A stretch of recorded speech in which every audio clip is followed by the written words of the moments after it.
আপদ উদ্ধাৰ। আপদ মানে হ'ল বিপদ বিঘিনি। মানুহে বিপদ বিঘিনিত পৰিলে ঈশ্বৰক ভাবে। শিৱ আশুতোষ অৰ্থাৎ অলপ ভক্তিতে তেওঁ সন্তুষ্ট হয়। শিৱ আৰাধনাৰ জৰিয়তে মহাপাপৰ পৰা উদ্ধাৰ পাব পাৰি। মানুহে কেনেকৈ শিৱক আৰাধনা কৰি বিপদমুক্ত হ'ব পাৰে সেই বিষয়ে এই আপদ উদ্ধাৰ পুথিখনত বৰ্ণনা আছে। কোৱা হয় যে আপদ উদ্ধাৰ পঢ়াৰ উপৰিও শুনিও শিৱক আৰাধনা কৰিব পাৰি। মোৰ মা সৰলাময়ী দেৱীলৈ অলেখ ধন্যবাদ যে তেওঁ আমাক শুনাৰ সুবিধাখন দিলে। সেই পুথিখনি মই শ্বেয়াৰ কৰিছোঁ যাতে ইচ্ছাকৃত লোকে শুনিব পাৰে। ওম নমঃ শিৱায়, ওম নমঃ শিৱায়, ওম নমঃ শিৱায়। জয় জয় শিৱ দুৰ্গা নময় অৱতাৰ, যাহাৰ সেৱায় হয় জগত উদ্ধাৰ। এহেন নিত্য বস্তু সত্য সনাতন, অজস্ৰ প্ৰণমিতাৰ যুগল চৰণ। অম্বিকাৰ প্ৰিয় পুত্ৰ দেৱ গজানন, সিদ্ধিৰ নিমিত্ত পুজি তাহাৰ চৰণ। নমি পদে বাৰ বাৰ মংগল দেৱতা, বিঘ্ন নাশী সিদ্ধি দাও ওহে সিদ্ধিদাতা। নমস্তুভ্যং বিৰূপাক্ষং নমস্তে দিব্য চৌখুচে, নম পিনাকহস্তায় ব্ৰজহস্তায় বৈ নম। নমস্ত্ৰীউলহস্তায় দণ্ডপাশানং শিপানয়ে, নমস্ত্ৰৈলোক্যনাথায় ভূতানাং পতয়ে নম।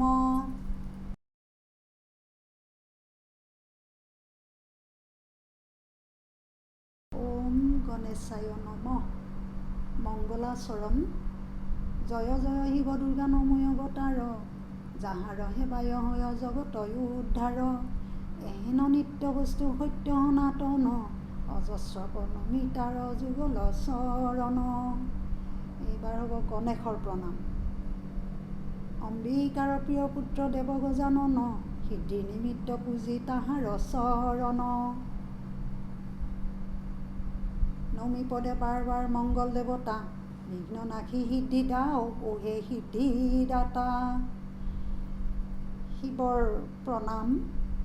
নমস্তুভ্যং বিৰূপাক্ষং নমস্তে দিব্য চৌখুচে, নম পিনাকহস্তায় ব্ৰজহস্তায় বৈ নম।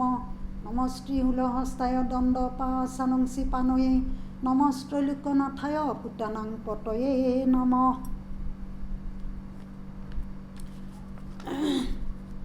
নন্দী আৰু মহাকালৰ কথোপকথন। নন্দী আৰু মহাকাল হৈলা একত্ৰিত, সুমেৰু পৰ্বতে গয়া হৈলা উপনীত। সুমেৰু পৰ্বতে উভে কৰে আৰোহণ, হব বৃত্তান্ত দুয়োতে দুই কৰে আলাপন। নন্দী কহে শুনে পিছে মহাকাল, একটি বৃত্তান্ত কহি শুনিবাৰ ভাল। শিৱ দুৰ্গাৰ কথা যিমতে ভৈলা, তাহাৰ বৃত্তান্ত বুলিবলৈ লৈলা। একমুখে শুনাহে সভাসদগণ, আপদ উদ্ধাৰ পদে পাপ বিনাশন। শুনা বন্ধু হবে এৰি অন্য কাম, নন্দী মহাকালৰ লোৱাহে নাম। মহাদেৱৰ প্ৰতি পাৰ্বতীৰ প্ৰশ্ন। শিৱানীৰ সৈতে দেৱ মহেশ্বৰ, হাঁহি মুখে চলিলা শৈলেশ শিখৰ। শৈলপৰি পদ্মাসনে বসিয়াসনে, পদ্মহস্তে ভগৱতী সেবিলা চৰণে। মধুৰভাৱে এক কথা কহে শিৱানী, এটি নিবেদন প্ৰভু শুনা হুলপানী। শনি আদি গ্ৰহ যত তোমাৰ সাক্ষাতে, ৰং মনে কেলি কৰে সুমেৰু পৰ্বতে।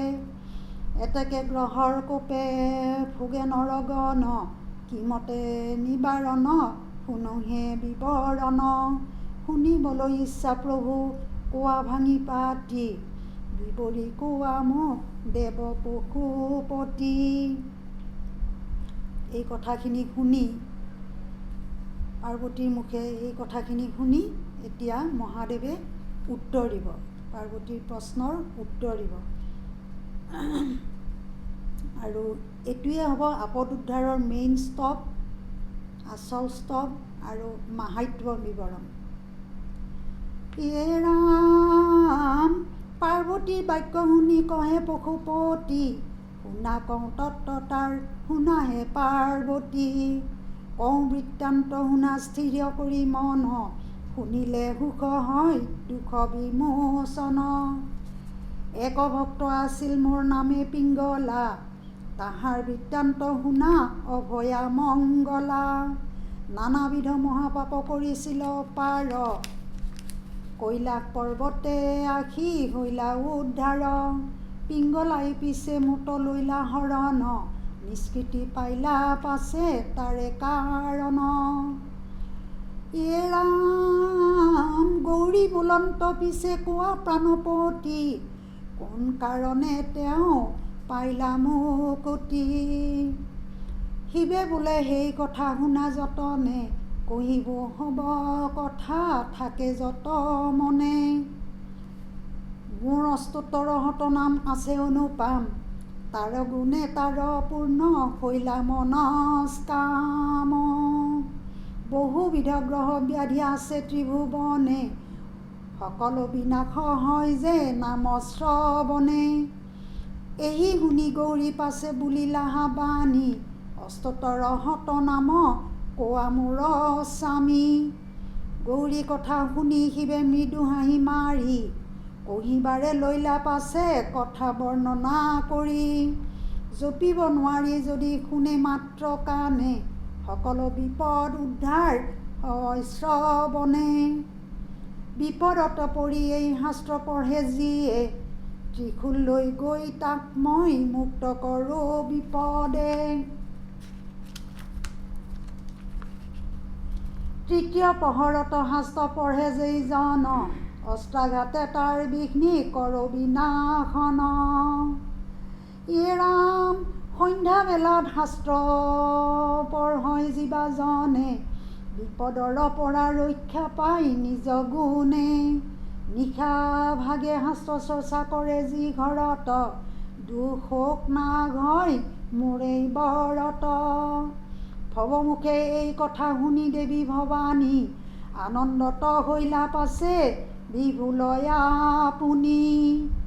সবিনয় সুদন্ত পাছে পুনঃ ভগৱতী, যতে কতব নাম মুত কোৱা পশুপতি।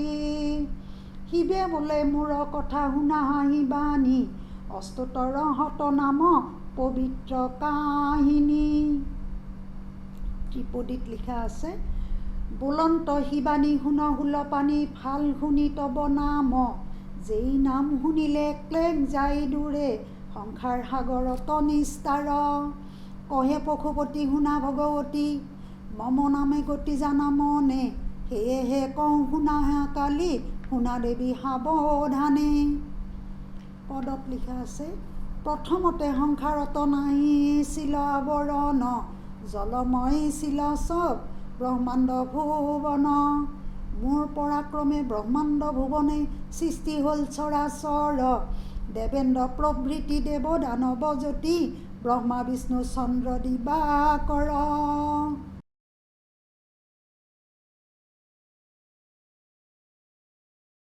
ওম গণেশায় নমঃ। মংগলাচৰণ। জয় জয় শিৱ দুৰ্গা নময় অৱতাৰ, যাহাৰ সেৱায় হয় জগত উদ্ধাৰ। এহেন নিত্য বস্তু সত্য সনাতন, অজস্ৰ প্ৰণমিতাৰ যুগল চৰণ।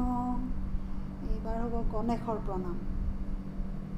অম্বিকাৰ প্ৰিয় পুত্ৰ দেৱ গজানন, সিদ্ধি নিমিত্ত পুজি তাহাৰ চৰণ।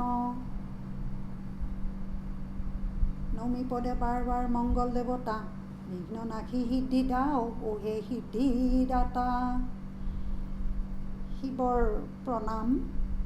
নমস্তুভ্যং বিৰূপাক্ষং নমস্তে দিব্য চৌখুচে, নম পিনাকহস্তায় ব্ৰজহস্তায় বৈ নম। নমস্ত্ৰীশূলহস্তায় দণ্ড পাশানংসি পানয়ে, নমস্ত্ৰৈলোক্যনাথায় ভূতানাং পতয়ে নম।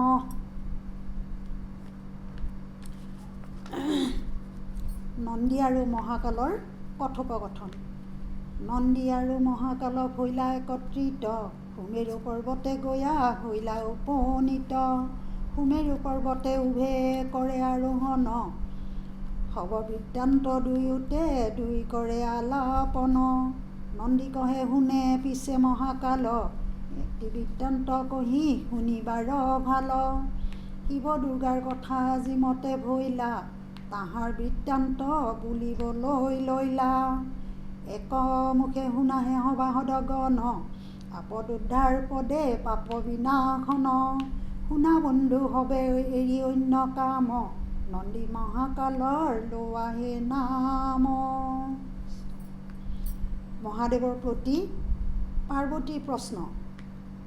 শিৱানীৰ সৈতে দেৱ মহেশ্বৰ হাঁহি মুখে চলিলা শৈলেখ শিখৰ শৈল পৰি পদ্মাখনে বসিয়াখনে পদ্মহস্তে ভগৱতী সেবিলা চৰণে মধুৰভাৱে এক কথা কহে শিৱানী এটি নিবেদন প্ৰভু শুনা হুল পানী শনি আদি গ্ৰহ যত তোমাৰ সাক্ষাতে ৰং মনে কেলি কৰে সুমেৰু পৰ্বতে এতেকে গ্ৰহৰ কোপে ফুগে নৰগণ কিমতে নিবাৰণ শুনোহে বিৱৰণ শুনিবলৈ ইচ্ছা প্ৰভু কোৱা ভাঙি পাতি বিৱৰি কোৱা মোক দেৱ পশুপতি।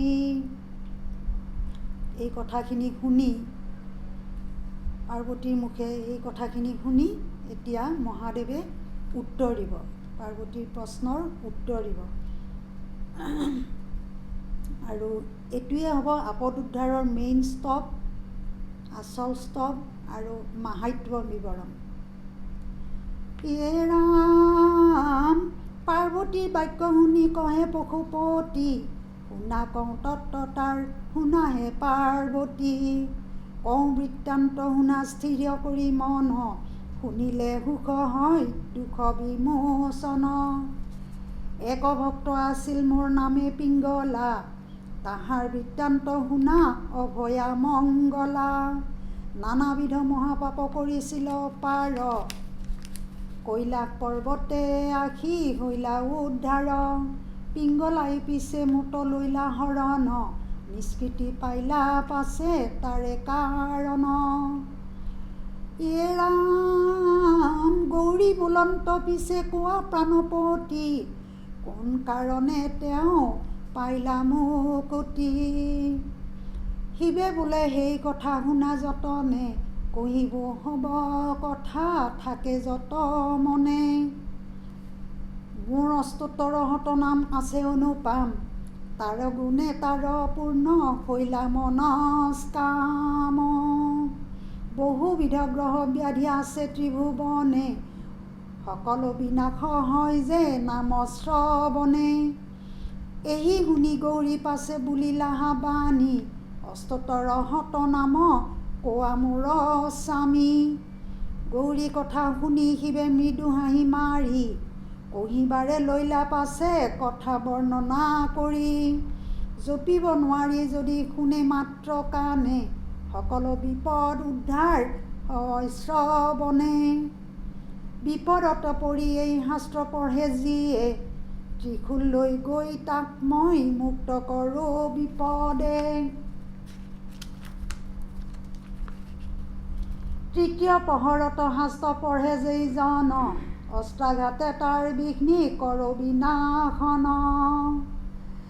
ৰাম সন্ধ্যা বেলাত শাস্ত্ৰ পঢ়য় জীৱাজনে বিপদৰ পৰা ৰক্ষা পাই নিজ গুণে নিশা ভাগে শাস্ত্ৰ চৰ্চা কৰে যি ঘৰত দুখ শোক নাগ হয় মোৰেই বৰত ভৱমুখে এই কথা শুনি দেৱী ভৱানী আনন্দত হৈলা পাছে বিভুলয়া আপুনি সবিনয় সুদন্ত পাছে পুনঃ ভগৱতী যতে কতব নাম মোট কোৱা পশুপতি শিৱে বোলে মোৰ কথা শুনা হাঁহিবানী অস্তুতৰ হত নাম পবিত্ৰ কাহিনী ত্ৰিপদীত লিখা আছে বুলন্ত শিৱানী শুন হুলপানী ফাল শুনি তব নাম যেই নাম শুনিলে ক্লেশ যাই দূৰে সংসাৰ সাগৰত নিস্তাৰ কহে পশুপতি শুনা ভগৱতী মম নামে গতি জানা মনে সেয়েহে কওঁ শুনা কালি শুনা দেৱী সাৱধানে পদত লিখা আছে প্ৰথমতে সংসাৰত নাহিছিল আৱৰণ জলময় ছিল চব ব্ৰহ্মাণ্ড ভুৱন। মোৰ পৰাক্ৰমে ব্ৰহ্মাণ্ড ভুৱনে সৃষ্টি হ'ল চৰাচৰ। দেৱেন্দ্ৰ প্ৰভৃতি দেৱ দানৱ জ্যোতি ব্ৰহ্মা বিষ্ণু চন্দ্ৰ দিবাকৰ।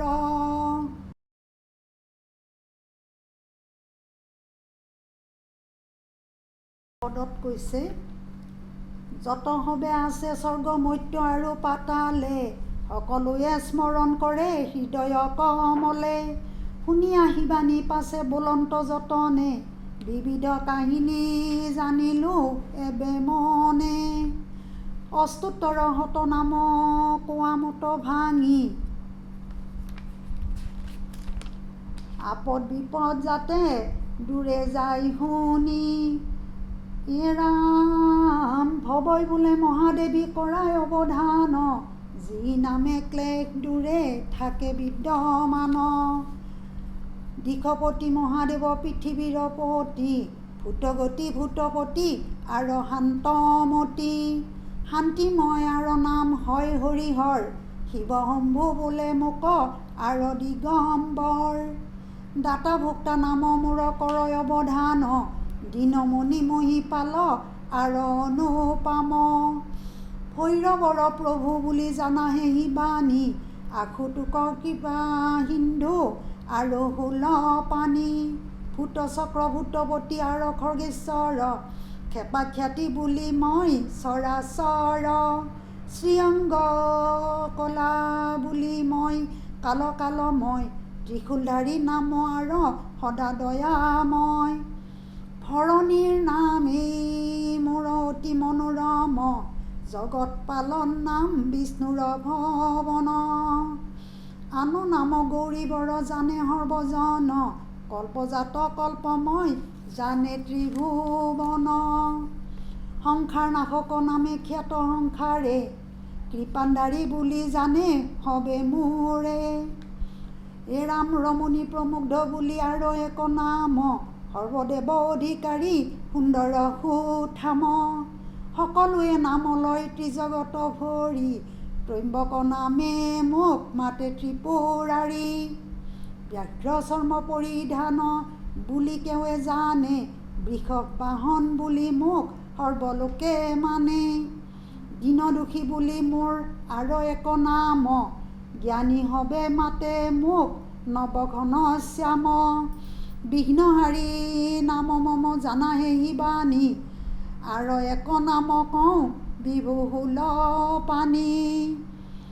ত্ৰিশূলধাৰী বুলি বিদিত ভুৱনে, আন নাম চণ্ডীবৰ জ্ঞাত সৰ্বজনে। যমৰাজ কাল যম হয় মোৰ নাম, হব মৰা মম নামে বিদিত ভুৱন। যোগী শ্ৰেষ্ঠ বুলি দেৱী জানা মোকে, যোগেশ্বৰ বুলি মাতে ব্ৰহ্মাণ্ডেৰ লোকে। ভোলানাথ নাম মই খ্যাত জগতে, মহাকাল নামেই মোক সবে মাতে। ভোলা বুলি নাম দিয়ে বিশ্বৰ মাজে, নীলকণ্ঠ নামে মই খ্যাত চৰাচৰে। উমাপতি নাম মোৰ জগত ঈশ্বৰ, নিজে হৰ বুলি মোৰ নাম গৌৰীবৰ। তোমাৰ স্বামী বুলি তুমি দাক্ষায়ণী, বাটৰূপী বুলি মোক জানা শিৱানী। ব্ৰহ্মাণ্ডত খ্যাত মই নামে ঈশ্বৰ, ধ্ৰুৱজ্যোতি নামে মোক জানে চৰাচৰ। মংগলাই বোলে প্ৰভু কৰোহে প্ৰণাম, শুনিলো তোমাৰ অষ্টোত্তৰ শত নাম। আৰু এক কথা প্ৰভু নিবেদো চৰণে, পঞ্চম পাতকৰ পৰা ৰক্ষা হ'ব কে মনে। পঞ্চ শুনাৰ বাবেই পাপ নিত্যে উদয় হয়, কি মতে জীৱৰ পাপ নাশ হ'ব কোৱা উপায়। ভৱই বুলন্ত বাণী শুনাহে মংগলা, এই শাস্ত্ৰৰ অধ্যয়নে চব পাতক তৰিলা। সহ্য ভয় পাপ তাপ হয় চব দূৰ, জৰা ব্যাধি মৃত্যু ভয় হয় চব দূৰ। এক মনে পাঠ যেবা কৰে এই শাস্ত্ৰৰে, অগ্নিদাহ পাপ তাপ তাৰ হবে আঁতৰে। এই পুথি পঢ়ে যিয়ে হয় একচিত্তে, এৰিব সকল পাপ থাকে য'তে ত'তে। এৰাম ৰাজ ভয় শত্ৰু ভয় থাকয় যদি আশে পাশে, প্ৰভাতে উঠি শুদ্ধ চিত্তে পুথি পঢ়িব বিশেষে। ভাৰ্যাৰ বাবে কিম্বা সন্তানৰ কাৰণে, গৃহ মাজে শাস্ত্ৰ পূজা কৰিব যতনে। এৰাম ফল ফুল ঘিউ আৰু সুগন্ধি চন্দনে, সপ্তাহ জুৰি পাঠ পূজা কৰিব বিধানে। নাথাকিব কোনো ভয় অগ্নিৰ সংশয়, শনি ৰাহু কেতু গ্ৰহ এৰিব নিশ্চয়। সংসাৰ মাজত ভয় যত তত, চৰণ প্ৰহাৰে মই কৰোঁ হত। তোমাতো ভাঙিলে প্ৰিয়ে কহিলো বিশেষ, সৰ্বগ্ৰহ গ্ৰহৰ ইষ্ট কৰোঁ তাৰ শেষ। ময়েই ৰাতি ময়েই দিন চন্দ্ৰ পুৰন্দৰ, ময়েই বেদ মই বিষ্ণু মই মহেশ্বৰ। মই ব্ৰহ্মা মই বায়ু মই জ্যোতিৰ্ময়, সংসাৰত সবক সৃষ্টি কৰিলো নিশ্চয়। মই লতা মই বৃক্ষ মই পাতজত, ময়েই পক্ষী ময়েই পশু বিশ্বময় স্থিত। এৰাম মোৰ এই বাবে নদ নদী স্ৰোতে বয় যত, শ্ৰুতিৰূপে মই ছত্ৰ ধৰিছো স্বৰ্গ মৰ্ত্য। দুৰ্বলৰ বল মই সবলৰ কাৰণ, সংসাৰ সৃষ্টি মই জগতৰ তাৰণ। এৰাম ময়েই যম ময়েই ধৰ্ম ময়েই জিত মৃত্যু, সৃজন পালন আৰু সংসাৰৰ হেতু। ময়েই দেৱ ময়েই দেৱী সংসাৰৰ সাৰ, বিশ্ব ব্ৰহ্মাণ্ড মোৰ ৰূপ নায়ান আৰ। খগেশ্বৰ ৰূপ হওঁ বিষ্ণুৰ বাহন, অনুৰূপে ৰাম বাহী ৰাক্ষস কাৰণ। গন্ধৰ্ব কিন্নৰ যক্ষ ৰক্ষ ৰূপে হওঁ, সুৰাসুৰ আদি দেৱ দেৱলোকত হওঁ। নৰৰূপে নৰলোকত মিছা কথা কওঁ, বায়ুৰূপে মই সংসাৰ মাজে ৰওঁ। ময়েই স্বৰ্গ ময়েই মৰ্ত্য ময়েই পাতাল, বন কানন যত মই গহন জংগল। শিৱে বলন্ত কথা শুনিলা মংগলা, পঢ়িব মোৰ শাস্ত্ৰ বিপদৰ বেলা। সংসাৰ সাগৰ নিস্তাৰিব অৱহেলা, জৰা ব্যাধি বিপদত পৰে যদি নৰে। পঢ়িব এই শাস্ত্ৰ হুয়া একান্তৰে, সত্য কাঢ়ি তিনিবাৰ কহিলো তোমাত, দুখ দূৰে হ'ব যদি নাচাৰে আমাত। এৰাম দ্বাৰা পুত্ৰ কন্যা আদি পাই যেইজন, ৰতন মাণিক্য পাই বহু মূল্য ধন। অষ্টোত্তৰ শত নাম যেই নৰ লয়, তিল মাত্ৰ পাপ তাৰ দেহে নাহি ৰয়। কহিলো মংগলা দেৱী জানিবা নিশ্চয়, আপদ নাশী তাৰ হব সম্পদ মিলয়। আৰু এটি কথা কওঁ কৰ অৱধান, পঞ্চশূন্য পাপ আছে যতেক প্ৰধান। অঞ্চলে কৰি বীজ যেইজনে হিংসয়, আপোন অংগত যেই আপুনি বজায়। এই পঞ্চশূন্য মহাপাপ তাৰ প্ৰধানে, গুচিবে আপদ যদি পঢ়ে কমনে। প্ৰথমে শুনিলা কথা পাৰ্বতী সুন্দৰী, ভৈলন্ত অতীব সুখ যত গ্ৰহ তৰি। উমাপতি কহিলন্ত মংগলাই জানিলা, নন্দী মহাকালে তাক পৃথক কৰিলা। আৰু কত হত লোকে তৰিলা অপাৰ, মোৰ এই চৰিত হয় আপদ উদ্ধাৰ। এৰাম অহংকাৰীৰ সৰ্বদৰ্প হ'ব যে দূৰ, তোমাক কহিলো দেৱী গৰ্ব হয় চব দূৰ। যেইজনে পঢ়ে শাস্ত্ৰ মাহে কত এবাৰ, শনি গ্ৰহে তাৰ ঘৰে নকৰে সঞ্চাৰ। মাহত 2 বাৰ শাস্ত্ৰ পঢ়ে জীৱা নৰে, জনমত আপদ নহ'ব তাৰ ঘৰে। মাহে 3 বাৰ যদি পঢ়ে কমনে ৰাজলক্ষ্মী তাৰ ঘৰে বাৰে দিনে দিনে এহি বুলি কহয় নন্দী শুনা মহেশ্বৰ অস্ততৰ হত নাম কহিলো বিস্তৰ শ্ৰোতব্য আৰু পঠনীয় এই পুথি নিশ্চয় ধৰ্ম অৰ্থ কাম মুখ্য আদিৰ বাবদে লভিব হৰিখ লোকে জানিব জগতে ৰাম এই মতে দিব্য শাস্ত্ৰ কৰিলা কীৰ্তন নন্দী মহাকাল দুয়ো কৰিলা গমন আপদ উদ্ধাৰ চৰিত সৰ্বগ্ৰন্থহাৰ নন্দী মহাকাল দয়ে কৰিলা প্ৰচাৰ সাংগ হ'ল এই গ্ৰন্থ হৰিখ অন্তৰে শিৱ প্ৰতি ভক্তি ৰাখো যুগ যুগান্তৰে নন্দী মহাকাল আৰু শিৱানীৰ প্ৰতি চক্ৰই ৰাখিলা ভক্তি চৰণত অতি ৰাম শিৱ পাৰ্বতীৰ পদে কৰি নতি চৰিত পুথি শুনে মহামতি চৰিত পদশালীত যত বৰ্ণ অশুদ্ধি দেখিবা শিৱ মংগলাৰ পদে সকলো ক্ষমি বাহা হেন জানি সবে মিলি এৰি অন্য কাম আপদ উদ্ধাৰ পৰি বোলা ৰাম ৰাম কি ৰাম